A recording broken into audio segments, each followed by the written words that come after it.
This is the Pioneer GrowingPoint Agronomy Podcast.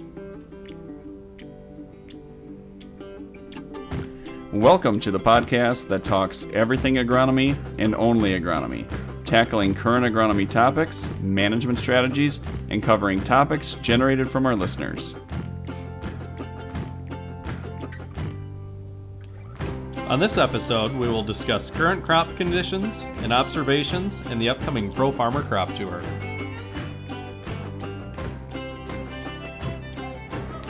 And now your hosts, DuPont Pioneer field agronomists Josh Shofner and Brian Buck.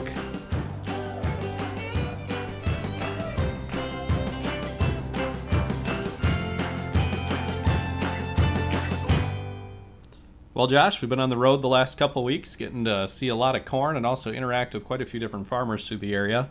And, from all those travels, I guess maybe give a little update on where we're at with the corn crop we have out there. I think the first thing we got to look at with corn is we're sitting in a really good shape development-wise. GDU accumulation across the southeast part of Minnesota, we're in that range of 2,000 to just shy of 2,200.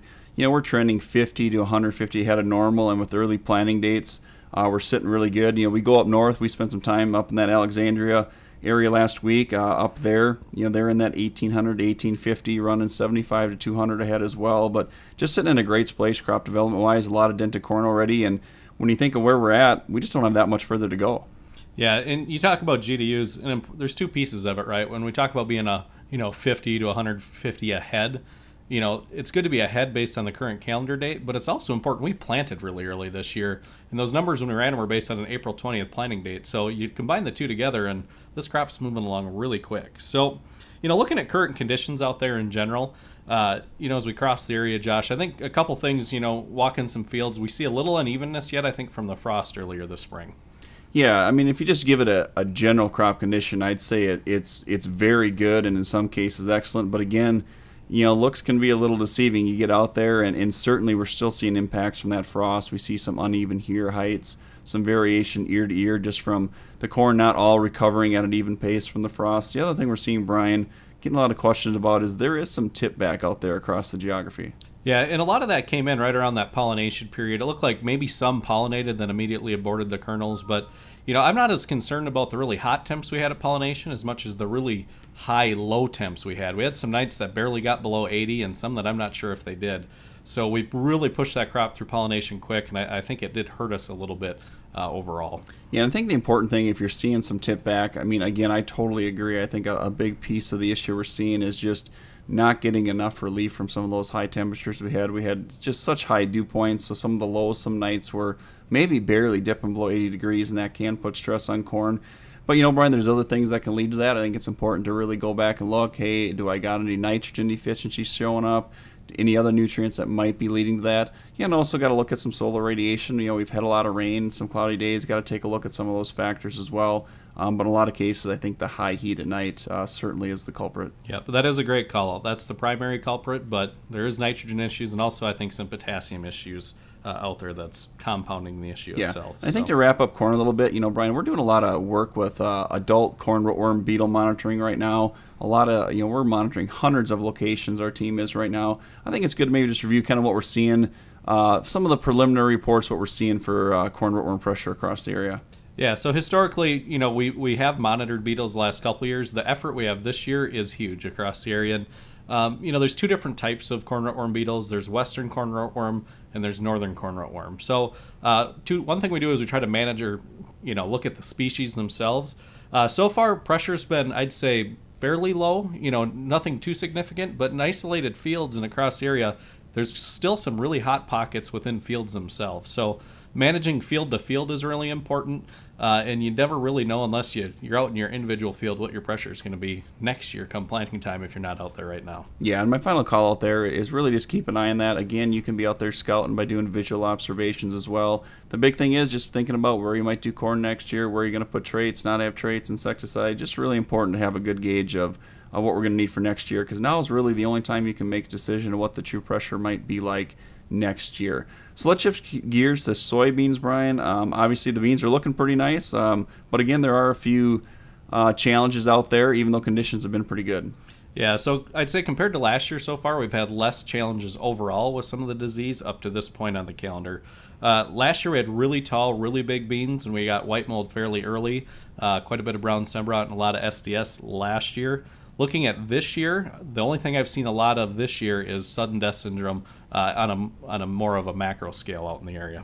Yeah, I'd say SDS from a disease standpoint is probably the hot topic right now. I've been out looking at quite a few fields, and we've certainly seen that set in this year. Maybe shouldn't be fully surprising just based on the conditions. If you think of conditions that favor it, that early planting dates, and we had some big soil temperature fluctuations early with the frost. We've had pretty good moisture throughout the growing season, which can lead to that. And also probably need to be looking at some underlying issues, maybe taking a look at your soybean cyst counts as well.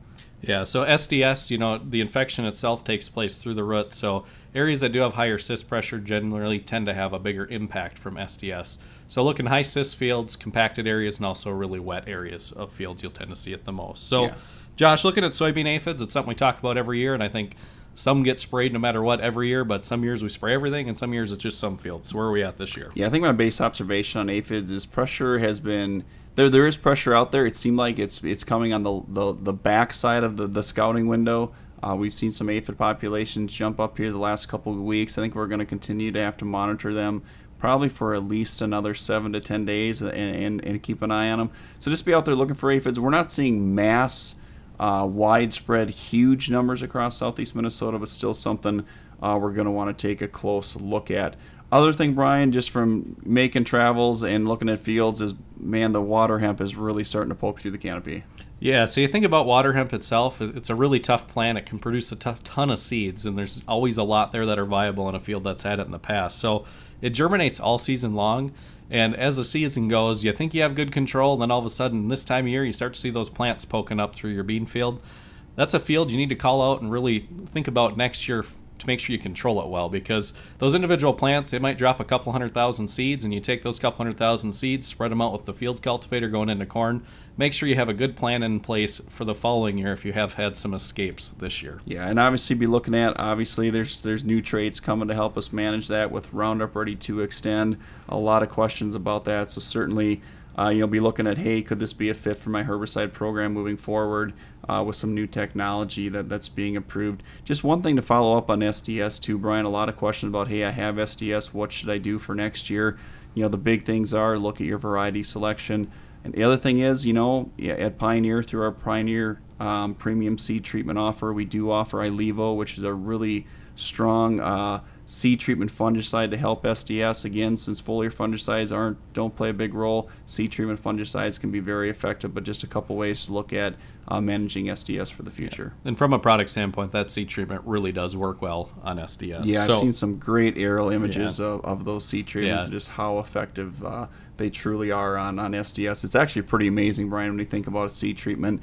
When you look at, you did a seed treatment back in April, May when you planted, you come back in August, and the visual response and symptom and how well it helped manage SDS is truly phenomenal. Yep, and you think about SDS, it's a fungus, but it infects through the roots. That's really where we gotta tackle it at from a control standpoint. So, Josh, we talked a little bit about corn conditions, soybeans. What do we have going on here the next week? So we're going to be out in the field a little early on in the week, and then the Pro Farmer Crop Tour is this week. Yeah, Brian, we actually got a really fun week up here. We're going to spend some time over in that Le Sueur, Minnesota area with some growers, taking a look at some of our really fun and exciting GrowingPoint agronomy plots that we do over there, but also we'll be out doing a lot of yield estimates across the geography in Minnesota and getting ready for the big Pro Farmer Tour.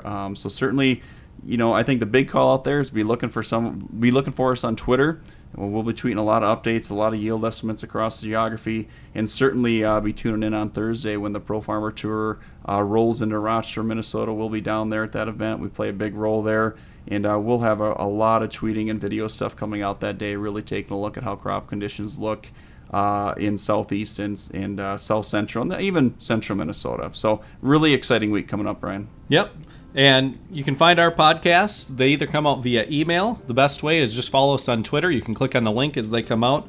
Otherwise, you can search our names on YouTube, followed by Pioneer, and it should populate all of our past podcasts and also our most current one. You bet. Look for myself, Josh Shofner, on Twitter, @Josh Shofner. And I'm @FarmerBuck1. Brian, that's a wrap for this week's podcast. This podcast is recorded from the Agronomy Bunker Studio in Zumbrota, Minnesota. It is produced by Brian Buck and Josh Shofner. This is a bi-weekly podcast. Thanks for listening, and be sure to tune in next time.